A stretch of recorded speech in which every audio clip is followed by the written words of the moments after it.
Welcome to another episode of Rhyme and Reason, brought to you by the College of Arts and Humanities, which we call RHU around here at the University of Maryland. Rhyme and Reason podcasts are riveting, provocative, fascinating discussions with some of the most compelling leaders in arts and humanities from the University of Maryland. Be sure to subscribe to Rhyme and Reason wherever you listen to your podcast so you won't miss a single episode. I'm your host for Rhyme and Reason. I'm Stephanie Shonekan, the proud dean of the College of Arts and Humanities. Our podcast series is focused on conversations about race, equity, and justice. On Rhyme and Reason, we'll hear from folks from across the RHU spectrum who are studying and thinking about these powerful ideas. So it's a great honor to welcome to Rhyme and Reason Dr. Janelle Wong, Professor of American Studies and Government and Politics.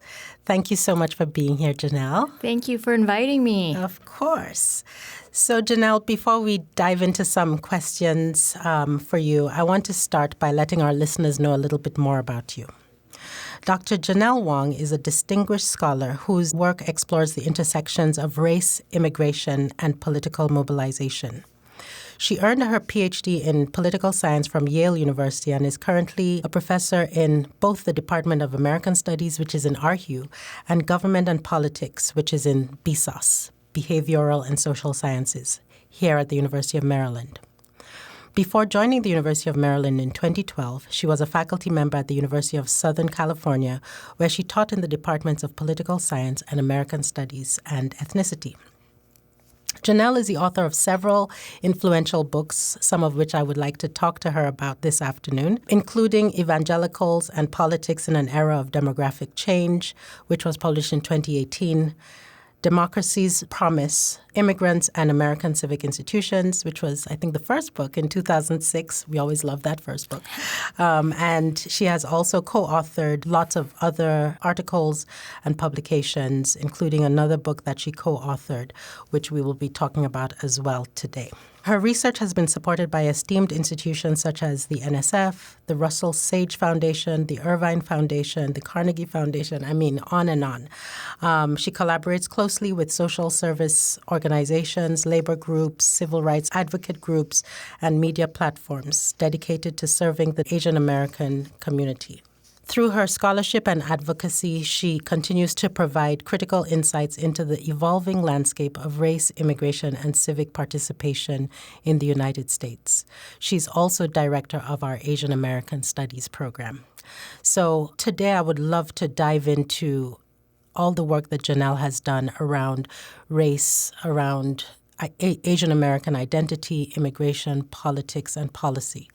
Janelle, we'd like to start. I always start with a question about how you got here, how you got into academia, how you found your niche in academia, and then we'll flesh it out with some questions about some of the books. Thank you so much, Dean Shonekan. I have come to political science and getting a PhD really through personal experiences. So as a college student, I really wanted to run for office, and I had been interning at local offices and different kind of organizations. And while I was in college, in 1992, I was living in LA when the Rodney King civil unrest happened. And it had a profound effect on me. So I started thinking a lot more after the beating of Rodney King about race in America, and especially about the place of Asian Americans in the racial landscape, because I just saw that Asian American leaders were sort of struggling to be heard, but also where did Asian Americans fit in this kind of discussion about police brutality, about economic exploitation, about immigration, as we saw, for instance, Black people who were protesting in the city also coming up against repression because the narrative was that they were attacking the stores of Asian American, Korean immigrants, right? And so I happened to take a really important set of classes from a sociologist, Melvin Oliver. So my story is really a mentorship story. And he was doing a research project that involved surveying racial attitudes in 5 different cities, LA, Atlanta, New York, and doing those interviews in multiple languages. Mm-hmm. He brought a lot of undergrads onto this project, and I was one of them. So I was introduced to survey research through Melvin and his training, and he provided a critical lens. I took his class. It was on urban poverty, and he really kind of helped me to understand critical perspectives about race. And I will admit, I came into college a young Republican, and I left being much more critical of conservative policies around race. And that was really because of the learning that I had.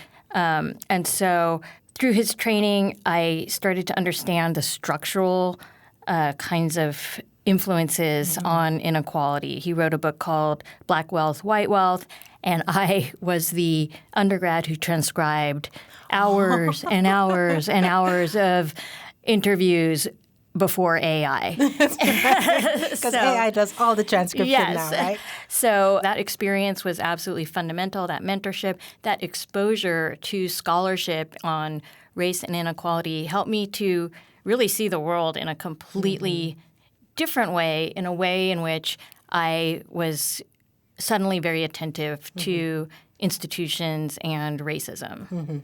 And so then you went on to grad school, and what was your dissertation on?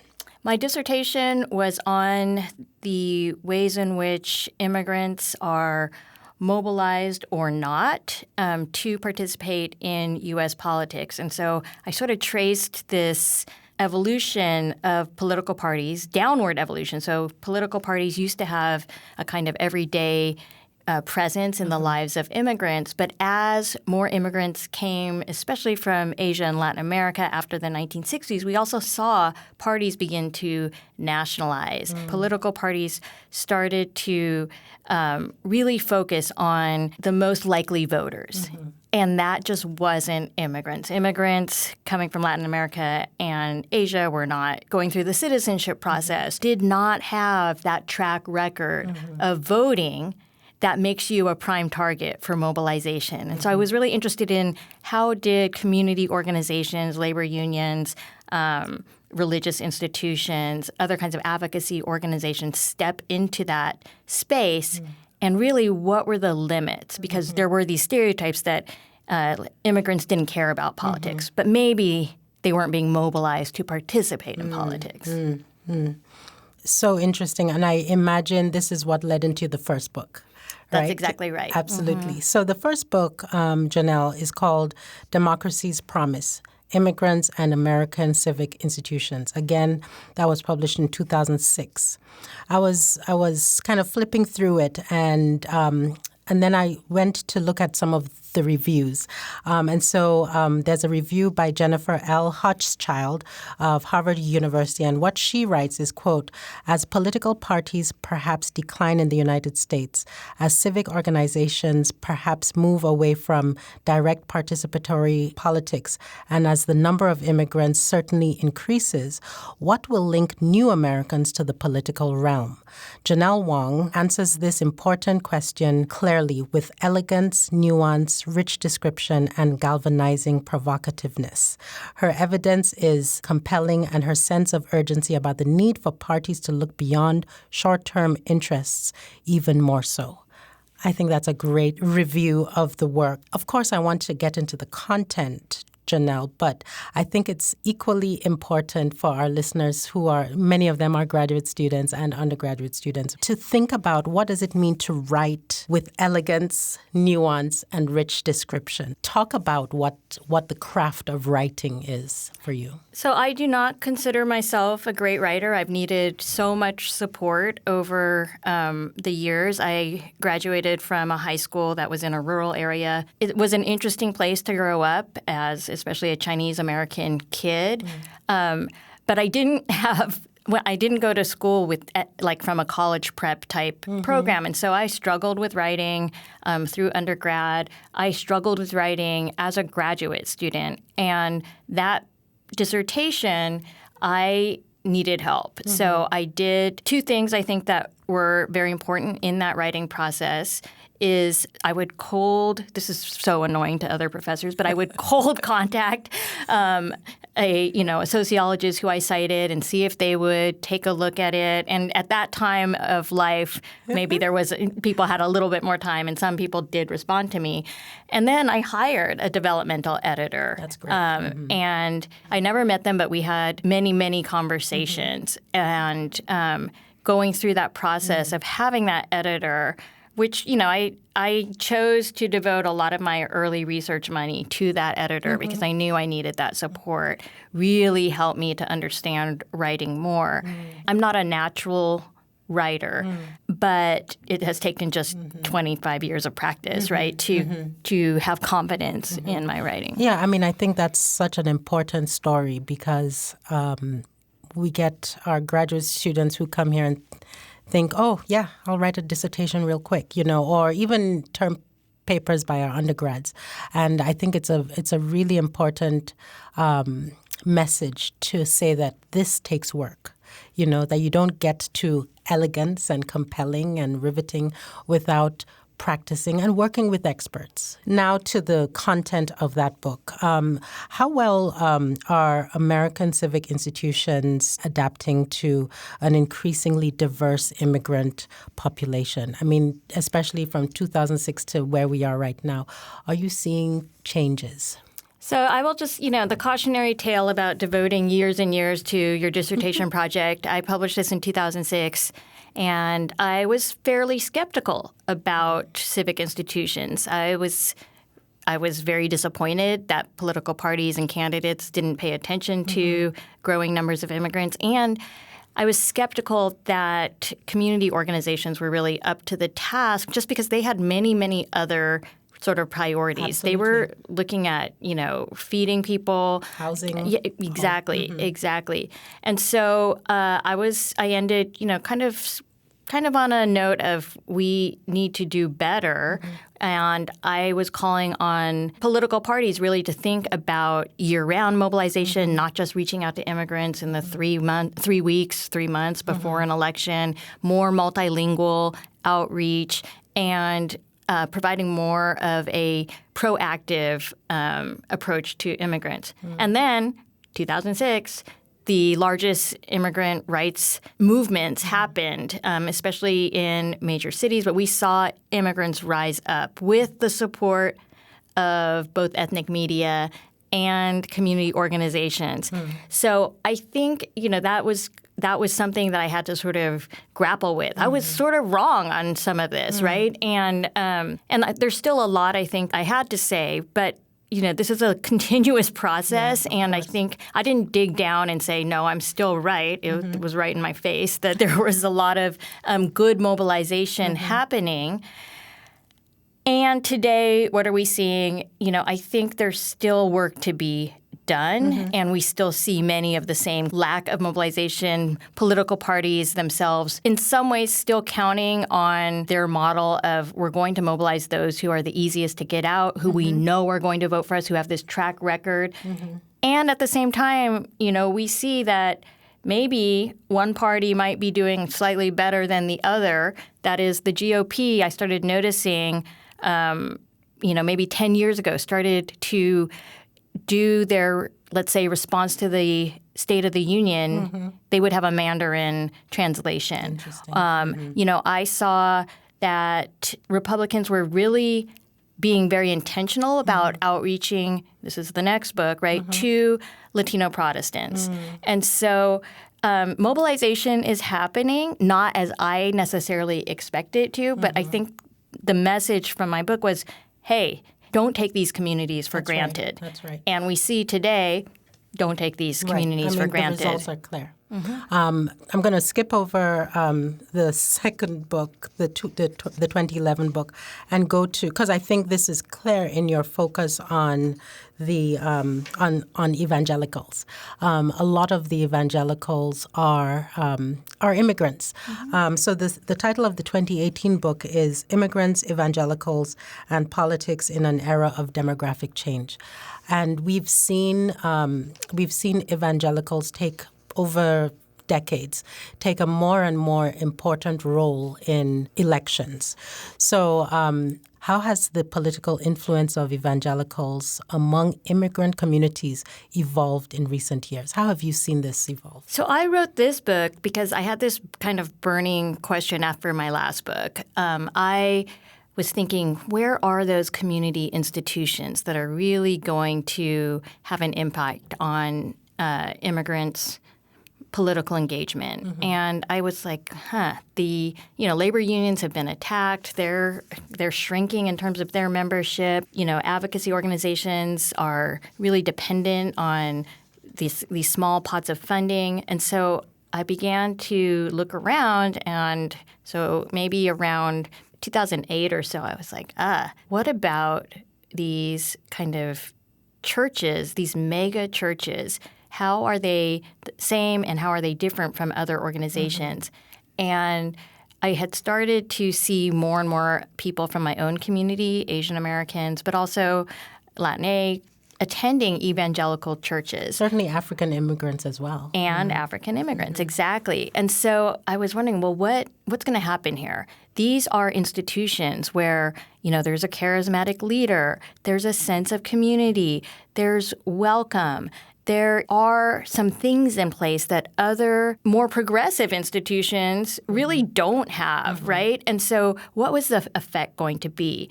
And I started to see that more and more immigrants were joining conservative Christian churches. And some of these churches were in like a basketball stadium. And, 16,000 people coming to a service in Spanish. And my question was, will these growing numbers of people of color, especially immigrants, as they were joining the evangelical church, would white evangelicals become more welcoming? And they were fairly skeptical of immigration at the time. Would they be more embracing of immigrants? And would those immigrants sort of just reinforce the white evangelical agenda? Or would those immigrants of color possibly change the kind of politics of evangelicals in the U.S.? One of the things that's really important here is that white evangelicals have been shrinking from, 25% of the population to like probably about 12% now. But they still are 25% of the electorate. Whoa. There's this rubber band that, when is that demographic rubber band going to break? Mm-hmm. What are they going to do about it? So what I saw in the book was that evangelicals of color were not like white evangelicals. Mm-hmm. They can be even more conservative on issues like, same-sex marriage and abortion. Absolutely. But when it comes to almost any other issue, they looked distinct. They were less likely to vote for Trump. They were less likely to endorse conservative policies with regard to gun control, the environment, many other things. And so we were at this crossroads in 2016 when I was writing this book. Mm-hmm. And I thought white evangelicals were going to adjust, but they actually became, over the time I was writing the book, even more anti-immigrant. Mm-hmm. And so, of course, I thought, well, immigrants of color who are evangelical are going to reject these politics.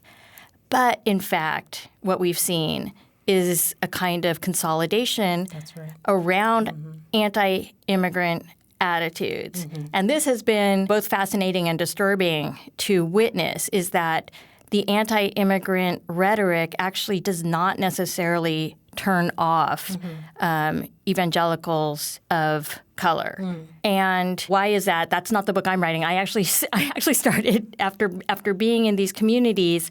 I learned, these are very welcoming spaces for immigrants. It's an irony, because if you go to an evangelical space, it's very warm, it's very welcoming, even for a researcher like me, right? Mm-hmm. And so I could see the appeal. Mm-hmm. At the same time, these policies might not be welcoming to the broader community. Mm-hmm. And so this is kind of what I'm seeing. Mm-hmm. As someone who has been in that space and totally understand the way you describe it. It's welcoming. It's warm. The music is great. I mean, as an ethnomusicologist, I walk in there and it's like a rock and roll concert in some of those spaces. I almost think, Janelle, that those first two concerns, abortion and same-sex marriage, are the ones that are the most prominent for these evangelical immigrants. That kind of, in my discussions with family members and friends who still go to those kinds of services, that they overshadow all the other things? I don't know. I found sort of mixed evidence, but it's really about also mobilization because what I saw in that research is that Democrats were kind of afraid to go into those spaces. They hesitate to talk about religion and Christianity and especially evangelicalism a lot because their party is one of the big 10, right? Whereas Republicans were pretty interested in doing that outreach and put a lot of money into it.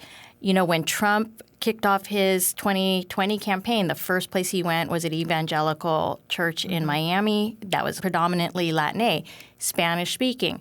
What does this mean? That there's a way in which Democrats haven't really learned to talk about religion and the spiritual lives people hold, and Republicans were really willing to go there and to do that outreach. So I also think at the end of that book, I was thinking it could go in many directions, but the communities, these religious communities of color, were not taken for granted by the right, and it paid off. It did. Certainly did, as we are now seeing. And of course, you've written so much more, but let me quickly ask you a question about what you're working on right now. So I have two projects that I'd love to chat about. The first project is a project on resident voting, and that is a very local project. It compares Hyattsville and Beltsville, and it looks at the effect of Hyattsville has policies that allow people who are not citizens to vote. And they also allow 16-year-olds. And so in this moment where there's so much anti-immigrant feeling at the national level, what does it mean? And, Hyattsville is many different immigrant communities. What does it mean for those immigrants who are not citizens? They could be permanent residents, they could be on a visa, they could be undocumented, but they can vote in their local elections. What kind of voting administration issues does that bring up, obviously, in this time where we don't necessarily want to list? And what kind of belonging and issues of belonging does that facilitate or not? That's one project. The other project is really looking at conservative local activism among immigrants of color. And it's a case study looking at discourse around immigration and LGBT rights in places like Montgomery County, Maryland. So I'll use that. That's one of the case studies. Montgomery County, Maryland has been having a lot of controversies over books with LGBT characters. And a group called Moms for Liberty, which is a white conservative group, all white women, really has spearheaded this kind of movement in different counties. But in Montgomery County, the group that was mobilized are immigrants of color, African immigrants and South Asian immigrants.